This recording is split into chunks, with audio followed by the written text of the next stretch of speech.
When will men understand that women do almost everything with an intention? Yeah, I posted a story. You think it was just random? No, it was for you. You to comment, you to like, you to slide in the DMs. What are you doing? I heard a girl saying this on TikTok, and I have to tell you in case you didn't see her video. But she basically said that when a man truly loves you, he will fix it.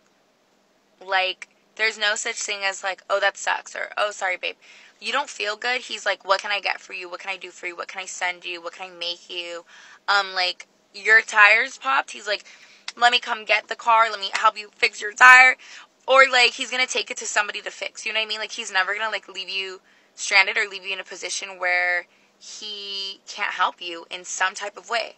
So, if a man truly loves you, like, he's gonna make your life better in every single way. And that's just, like, the truth. And that's not, like, doing too much. The bar isn't too high. Like, no. Like, that's bare minimum. Like, there's no such thing as, like, oh, that sucks that, like, you have period cramps. Like, make me a tea. Heat up my heat blanket. Like, cuddle me. Like, simple. Simple. Welcome to the wall, brothers. We can observe in the first woman that she is crying because the simps are not reacting to her story, nor are they sending her compliments on Instagram just for existing. I would like to believe it's because more men are waking up and ceasing to be simps, but we can infer from this that when a woman is interested in you, she will post everything to grab your attention. But the Chad never even follows her, which drives her crazy. The perfect man according to women is a servant or a daddy, whose sole purpose is to accommodate the woman's life. But brothers, how many men in the world haven't done this, millions and counting, only to see her go with the Chad, a man who brings nothing to the table except his seed? This man doesn't even make the slightest effort for her, yet he gets the full price, while the simp who constantly accommodates her will be lucky if she barely calls him to tell him what she's doing with the Chad. Brother, you are not here to accommodate any woman's life. The woman you should be helping is your wife or mother, not a woman who has no relationship with you. Don't be the simp, because if you start wooing a woman by trying to solve everything for her, she'll only see you as a fool and won't generate any attraction towards you. Nothing in this world makes me want to come unhinged more than when a man ignores my texts. Like, you're blessed to even be speaking to me, and then you have the audacity to leave me on red. Like, who do you even think you are? Single people really don't need to hear this advice anymore. This, along with the just keep working on yourself. You can make yourself a priority and be working on yourself and simultaneously want a romantic relationship. Like, the two are not mutually exclusive. I've been single for 10 years and I've been making myself a priority and working on myself for 10 years. I love my life. I love the freedom my singleness allows me. Hell, this year I traveled to London by myself for an entire month. And I do think it was because I was single that I was able to do that so easily. I didn't have anything tying me down here. And I don't think people who give this advice mean any harm. I think they're actually trying to be helpful. But I can promise you right now, every single person I know has been making themselves a priority and probably will continue to even once they're in a relationship. Who do you think you are? You don't know who I am. The Chad, a man who brings nothing to the table except his seed, a man who ignores you, and yet you keep seeking, a man who only enjoys you and discards you when you're 30 or older or as a single mother, a man who goes against your rules and drives you crazy, but when he sends you a message, you'll go watch Netflix with him without hesitation, because clearly, I am the Chad, your bad boy who takes you on an emotional roller coaster, who sends you hurt to the beta provider. This second woman has been single for 10 years, doubts the advice to work on yourself. This doesn't really work on women because men are attracted to other things.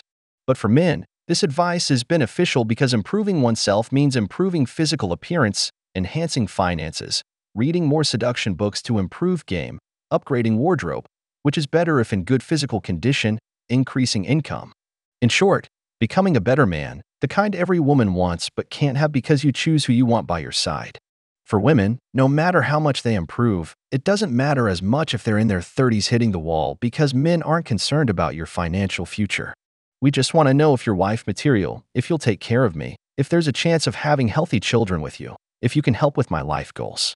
Your money and finances, all that nonsense feminists tell you about becoming a strong, independent woman, really, I don't care. Remember youth, fertility, beauty, acts of service towards your man, nothing more.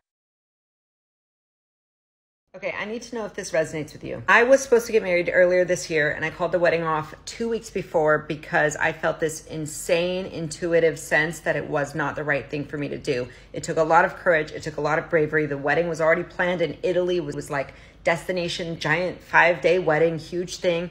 And I called it off because I was listening to that intuition that I felt so strongly. Since then, I've moved to Italy to heal and grow and really lean into this transformation that I'm experiencing within myself. This experience has got me thinking a lot about the milestones that society puts on young women to achieve in order to have a full life. These milestones to me feel like graduating college, finding Prince Charming, securing the ring, getting the dress, having the big wedding, having a baby. I feel like as a young woman, you're sort of put this pressure on yourself to achieve those milestones. And if you don't achieve them, you're a failure and you are not going to have a full life. We just search for this Prince Charming that's just going to sweep us off our feet. And then we hope for this wedding and da-da-da-da-da.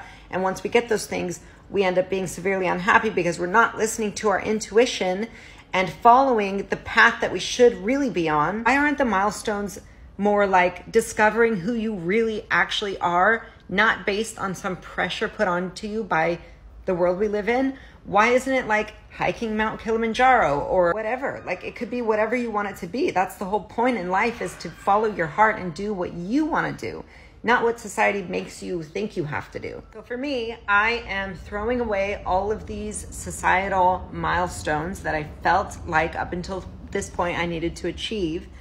And I'm going to create my own milestones. I'm going to turn within. I'm going to follow my intuition. I'm going to follow the signs that the world gives me to keep me on the path of alignment. And I'm going to create my own milestones. And I hope that you do the same. I hope that you don't fall prey to this pressure that we're all experiencing as women. And I hope that you actually make your life magic, because when you are fully in tune with yourself and this power that you have within you, your life will feel like magic. Brothers, this seems like a tall tale, more fake than ever. A woman who looks to be nearly 35, if not older, rejected her dream wedding in Italy because she had a hunch? Do you guys believe this? What I see is a woman who concocted a wonderful story, or in the best case scenario, the man dumped her.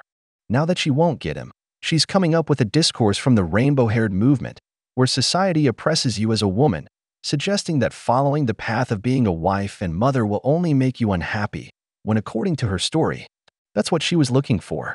Because they say getting married is something forced by society, most often blaming men for this. But when a man suggests living together without marriage, women immediately want to discard you, or they say they don't want a relationship that doesn't lead to marriage, or they start attacking the man to get married. Because what man wants to sign that contract with the devil, leaving you more broken than a mortgage loan? No one wants to sign that, because it's not in the man's best interest at all. And you're telling me about a woman who hit the wall. We all know the wall doesn't forgive. You rejected the big wedding because your spidey sense told you it wasn't right. Please. But before we continue, brothers, we want you to support us in our goal for the next few months to reach 50,000 subscribers. We want our family to keep growing.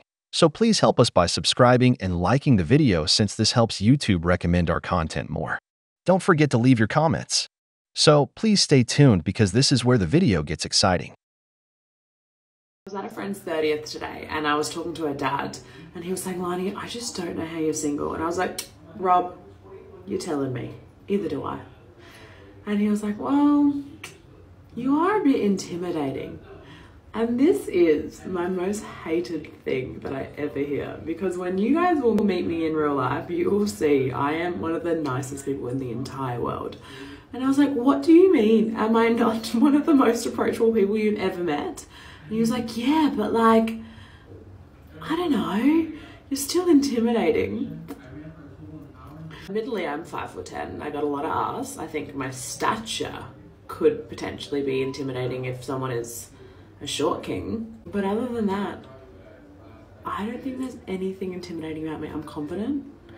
I'm smiley. I can talk to anyone. Is that intimidating?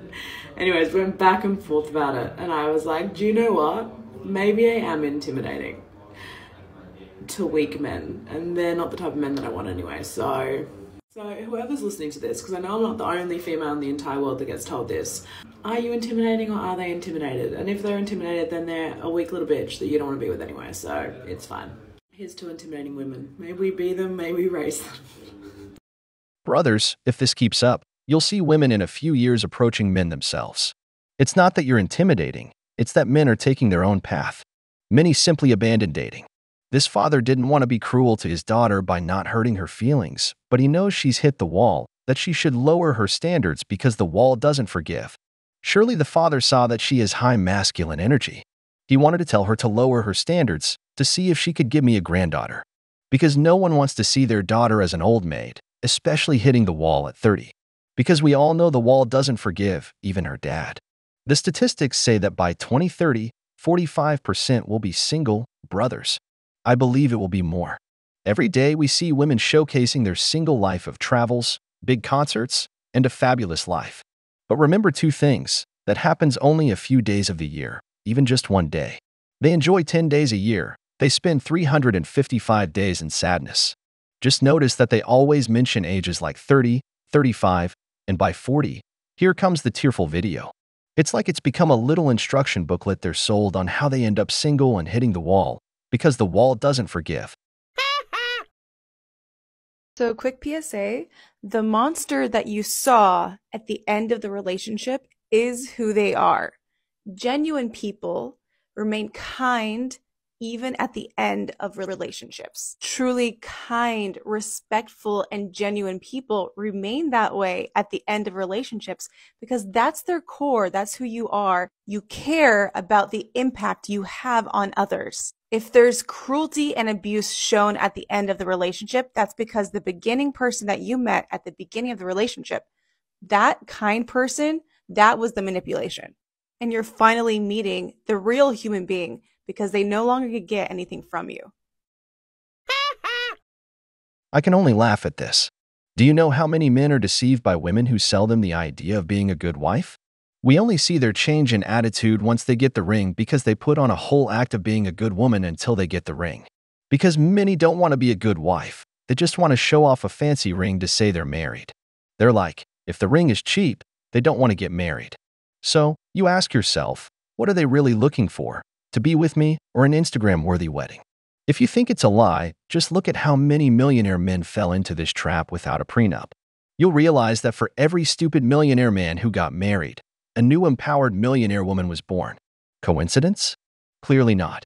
Just look at the top 50 richest women in the world, and you'll see that about 30 of them got there through divorce. So, who's deceiving whom?